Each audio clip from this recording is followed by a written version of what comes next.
Near dark, kind of in the dark. I was trying to figure out what would look better, and we'll just settle on this. All right, so I just left the Gap Theater for a 35 millimeter screening of a movie I haven't seen in a really long time. One I saw a bunch when I was a kid because it was always on. It was always on cable, and that's Catherine Bigelow's Near Dark, Neil Dark, a vampire road western type of film, written by Bigelow and Eric Red. Catherine Bigelow would go on to, obviously she married James Cameron. You'll notice a lot of his regulars are in the movie. The cast of Aliens basically is the cast of this movie. Bill Paxton, Vasquez, and, Lance Hendrickson. They're the best parts of the entire movie too. Like the movie kind of loses a lot of its steam when those characters are not on camera. And that sucks because the guy who plays Caleb, our lead, just reminds me a little of Craig Shefford in Nightbreed, where he's kind of this outsider brought into this world of the supernatural basically, and how he deals with it. But I think Craig Shefford brings a lot more to that, Clive Barker's movie than we get here. The girl who plays May is fine. The whole time I'm trying to figure out, I was like, what do I know her from? It's like, oh, she was in Pink Floyd's The Wall. Tim Thomerson, who you know, probably best known for Trancers and Doll Man. He was also, he was in Rhinestone with Stallone and Dolly Parton. He was Jay Allen in the 1990 The Flash series. He's usually a go-to. He's usually Money in the Bank. He's very dour in this movie.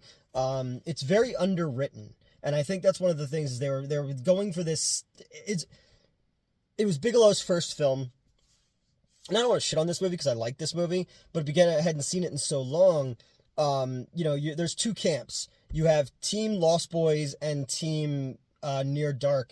And while I think that Near Dark is a grittier, earthier, more grounded movie, it still does, even with its gore and violence and stuff like that, kind of lacks the teeth that you get from The Lost Boys. And The Lost Boys is just a more fun movie, obviously.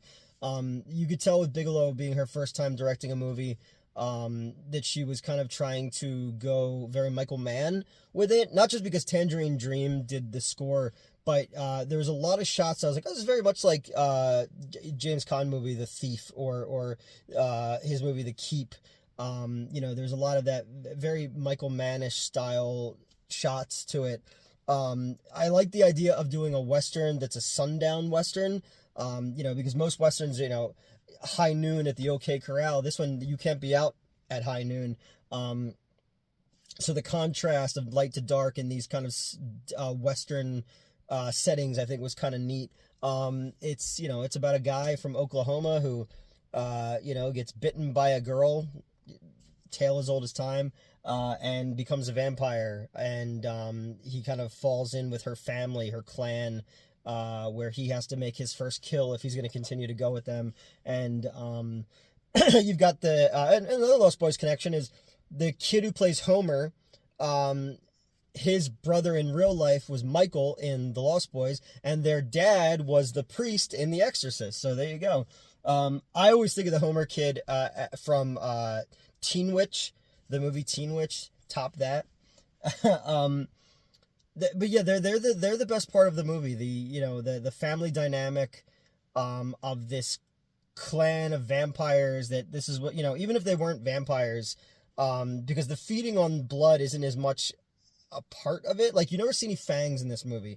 They never feel the need to come right out and say they're vampires.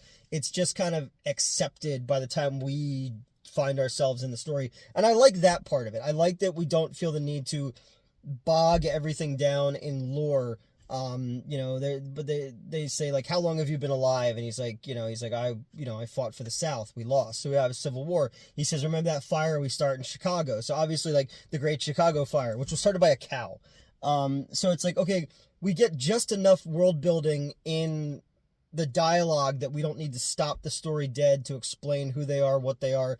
We know that Homer turned May, and he wants to turn Caleb's sister. But like, even if they were just serial killers, even if this was just like The Hitcher or Last House on the Left, because you get little elements of that.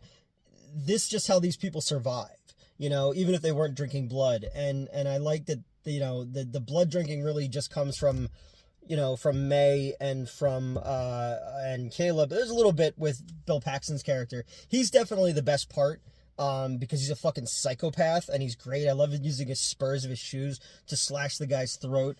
The bar scene is really cool where they kill everybody in the bar. It had a very like Henry portrait of a serial killer kind of vibe to it. But yeah, it's a very underwritten movie, and I my assumption was they were going for like a Man with No Name style, strong, silent type kind of thing. But there are times where it's underwritten and the dialogue comes off more stilted than it should in something like this. Especially with like May talking about how long she's been alive. There's a great scene in the beginning where she's saying, that star, the light leaving it now won't reach Earth till this time, and I'll be here to see it. And that's the first time you're like, oh, that's kind of weird. And it's like, we know it's a vampire movie. But like little things like that, I wish there was more flourishes of that.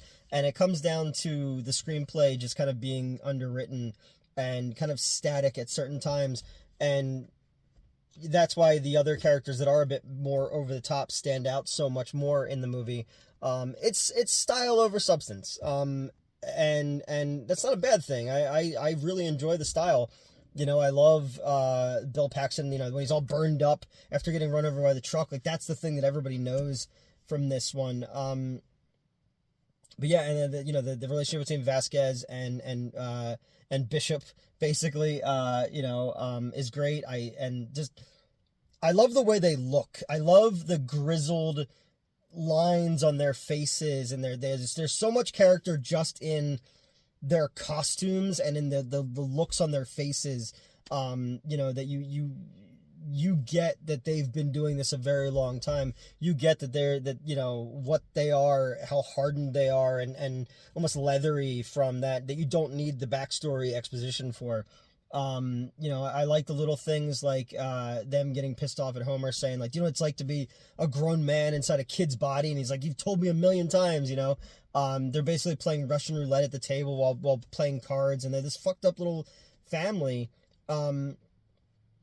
So all that stuff I really like. I like the very southern, the very like Oklahoma, Texas landscapes, and the weird like hotels and stuff like that, or motels. All that stuff I think is great. I just think that I just forgot how kind of underwritten and underdeveloped the leads were of the movie. So it made you, as I'm sitting there, I'm like, oh man, I wish we were getting more Lance Hendrickson right now. I wish we were getting more Bill Paxton right now. I wish we were getting more Homer and Vasquez. But yeah, so it's the first time I've seen this one in a really long time. And while I remember so much of it, like little lines and stuff like that, I guess I had just kind of like, my brain kind of washed over the Caleb and May stuff, I think, and even Tim Thomerson. And I'm just like, man, he's usually so much better than this and stuff. Like, he carried the Trancers series and the Dollman series, But yeah, so it was cool to see it in 35 millimeter. It was cool to see old trailers before it, all originals. Maximum Overdrive, the trailer with Stephen King, and the Suspiria one where it's the back of a girl's hair and she's combing her hair and she's just a flower in, and when she turns, it's a skeleton. I haven't seen those in a really, really long time. I just love sitting in a theater and knowing that it's film. I love that you can hear the projector from the theater. It brings back a lot of really, really good memories. And this is the first time I've ever seen this movie on the big screen. And it is one of those ones, because you do have that kind of Western style to a lot of the shots that are wide shots. You do have this kind of Sergio Leone, Sam Peckinpah style framing sometimes, which I thought was pretty cool. And I like that it's at night instead of day, so it's an interesting flip on that. But I'm still Team Lost Boys. But the 80s, that point in the 80s, like 86 to like 88, were like a good time for like vampires and werewolves in 80s horror culture. But That's it. What's your favorite vampire movie? You know, I wouldn't put this, or I'd put The Lost Boys in my top 10. This would probably be a little bit lower than that, but it is still a movie that I do respect and I do appreciate. But I think it comes really down to Lance Hendrickson and Bill Paxton's performances really like are so boombastic that you can't look away from them. So looking, you know, they're just his cheekbones, Lance Hendrickson's cheekbones and his eyes. And I thought I was looking at the optical effect when Homer's on fire running in the sun. I was like, it's a bad optical effect, but it's also kind of creepy and weird, and it works, especially on the big screen. Seeing it like scratchy 35 millimeter, it really worked. I'm gonna go check out Napoleon Dynamite next one they're gonna do, and then I might host a show there, and it'll be a Schlock and All Presents one, so we're talking to them about that. But I am gonna go inside and get out of the rain and the near dark, and yeah, it's a vampire movie and it doesn't suck.